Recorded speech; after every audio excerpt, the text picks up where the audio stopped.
सफेद साड़ी। एक बार की बात है, किसी शहर में रीचा नाम की लड़की अपनी दादी के साथ रहती थी। सालों पहले रीचा के माता पिता का देहांत हो गया था। तब से रीचा की दादी ही उसकी परवरिश कर रही थी। रीचा एक बड़ी एक्टर बनना चाहती थी, इसलिए उसने अपने ही शहर में मौजूद एक थिएटर ग्रुप ज्वाइन कर लिया था। और कॉलेज खत्म होने के बाद रीचा हर शाम थिएटर में जाकर नाटक की प्रैक्टिस किया करती। ऋचा, अगले नाटक में तुम्हें विधवा लड़की का रोल करना है। तुम एक सफेद साड़ी का इंतजाम कर लो। कल से तुम्हें सफेद साड़ी पहनकर ही यहाँ प्रैक्टिस करनी पड़ेगी, क्योंकि मैं चाहता हूँ कि मेरे नाटक के सभी किरदार लोगों को एकदम वास्तविक लगे।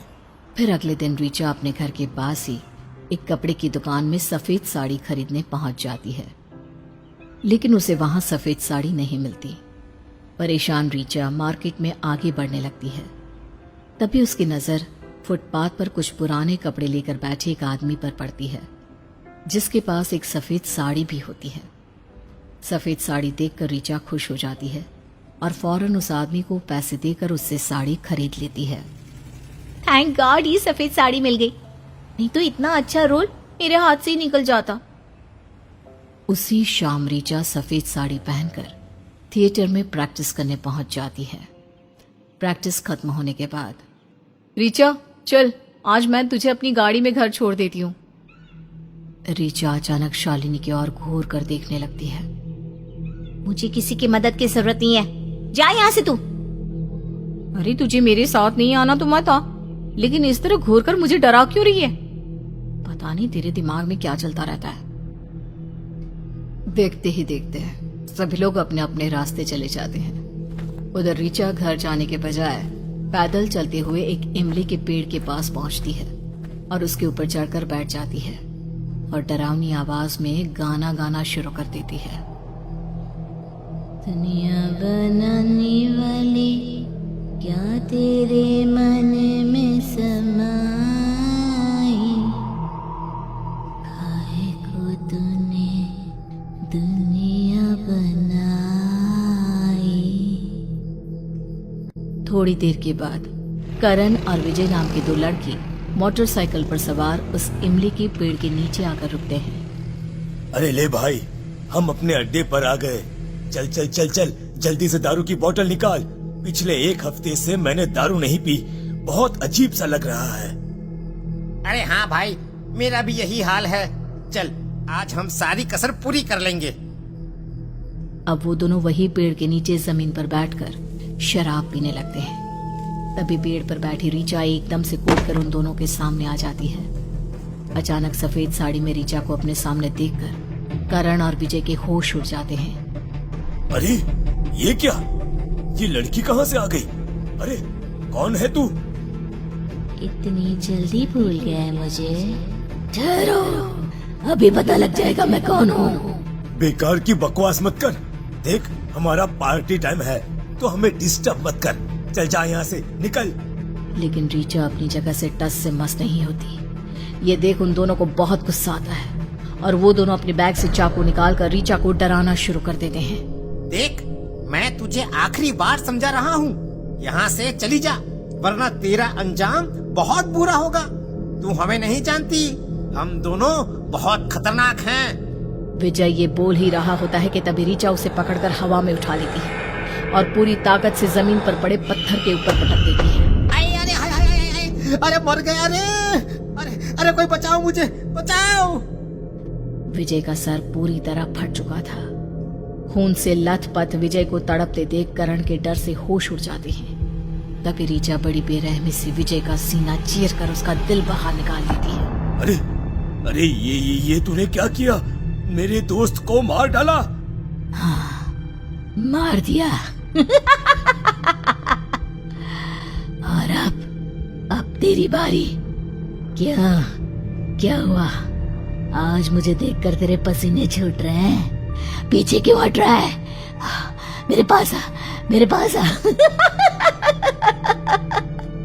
करण डर से पीछे हटते हुए वहां से भागने लगता है।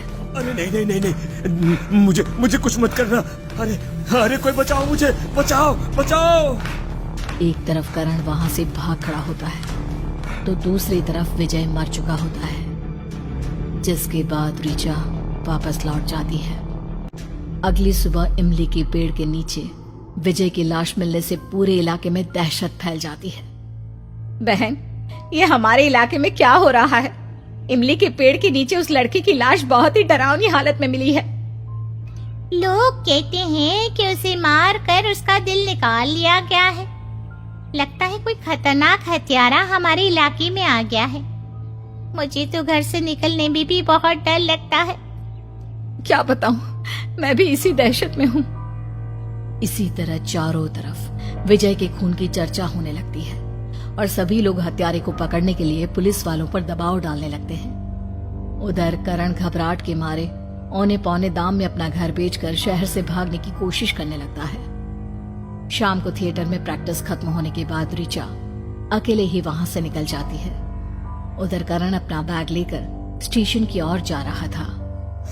कमबख्त, रास्ते में कोई ऑटो भी नहीं मिलता, चारों तरफ अंधेरा हो गया है। मुझे जल्दी स्टेशन पहुंचना होगा। अगर वो लड़की मेरे सामने आ गई तो पक्का आज मैं जिंदा नहीं बचूंगा। करण तेज कदमों से स्टेशन की ओर बढ़ने लगता है। रास्ते में वो एक पुल के ऊपर से गुजर रहा होता है कि तभी अचानक उसके सामने सफेद साड़ी पहने रीचा आकर खड़ी हो जाती है और वो तुरंत एक हाथ से पकड़कर करण को पुल के नीचे लटका देती है। हे भगवान, अरे कोई मेरी मदद करो। अरे बहन, मैंने तुम्हारा क्या बिगाड़ा है? अरे छोड़ दो मुझे, छोड़ दो। ठीक है, मैं तुझे छोड़ देती हूँ। अरे नहीं, ऐसे मत छोड़ना, मैं नीचे गिर जाऊंगा, मेरी मौत हो जाएगी। दया करके मुझे ऊपर खींचो, प्लीज खींच लो ऊपर। लेकिन रीचा बिना अगले पल का इंतजार किए उसी वक्त करण को पुल से नीचे छोड़ देती है। अरे कोई बचाओ मुझे। हवा में करण की चीख गूंज कोई उठती तो है मदद करो। और वो नीचे जमीन पर जा गिरता है। रीचा उसी वक्त पुल के ऊपर से छलांग लगा करण की छाती पर कूद जाती है, जिस वजह से करण मौके पर ही दम तोड़ देता है। अब रीचा करण का सीना चीर कर उसका दिल निकाल कर वहीं सड़क पर फेंक देती है और एक डरावनी हंसी हंसते हुए वहां से चली जाती है। फिर वहीं कुछ दूर खड़ी रीचा की दादी की सहेली शांति सारी घटना देख लेती है। ये सब क्या हो रहा है? कहीं मैं कुछ गलत तो नहीं देख रही? रीचा भी थी, पर क्यों? शांति चुपचाप रीचा का पीछा करने लगती है। थोड़ी देर के बाद रीचा घर पहुंच जाती है और अपनी दादी से बिना कुछ कहे चुपचाप कमरे में जाकर सो जाती है। उधर शांति भी रीचा की दादी के पास पहुंचकर उन्हें सारी बात बता देती है। हे भगवान, ये तो क्या कह रही है शांति? मेरी मासूम बेटी, भला वो किसी का खून कैसे कर सकती है? नहीं, तूने किसी और को देखा होगा, तुझे वहम हुआ होगा शांति। देख, मैं पूरे होशो आवाज में तुझसे बात कर रही हूँ।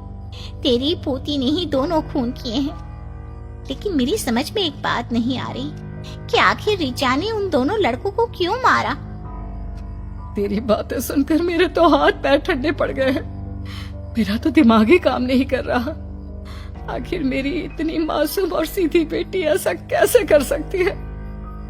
तो चिंता मत कर, मैं ये बात किसी को नहीं बताऊंगी। पहले हमें रीचा से मिलकर सच्चाई जाननी होगी। हाँ शांति, मुझे तुझ पर भरोसा है। तू एक अच्छी मनोवैज्ञानिक होने के साथ साथ तंत्र मंत्र भी जानती है। फिर वो दोनों रीचा के कमरे में पहुंच जाती हैं। रीचा की दादी बड़े प्यार से रीचा को नींद से जगाती है।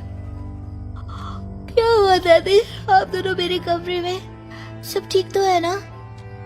रीचा बेटी, कई दिनों से मैं एक किताब पढ़ रही हूँ। उस किताब की सारी बातें मेरी समझ में आ गई है। बस एक बार मैं किताब में लिखी हुई बातों पर प्रयोग करके देखना चाहती हूँ। उसके लिए मुझे एक जवान लड़की की जरूरत है।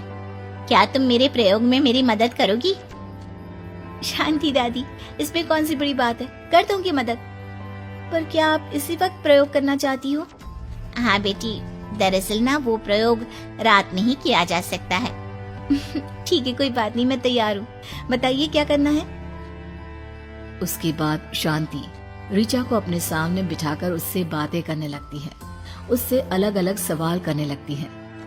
काफी देर बात करने के बाद शांति समझ जाती है कि ऋचा की दिमागी हालत पूरी तरह ठीक है। लगता है ये कोई भूत प्रेत का चक्कर है।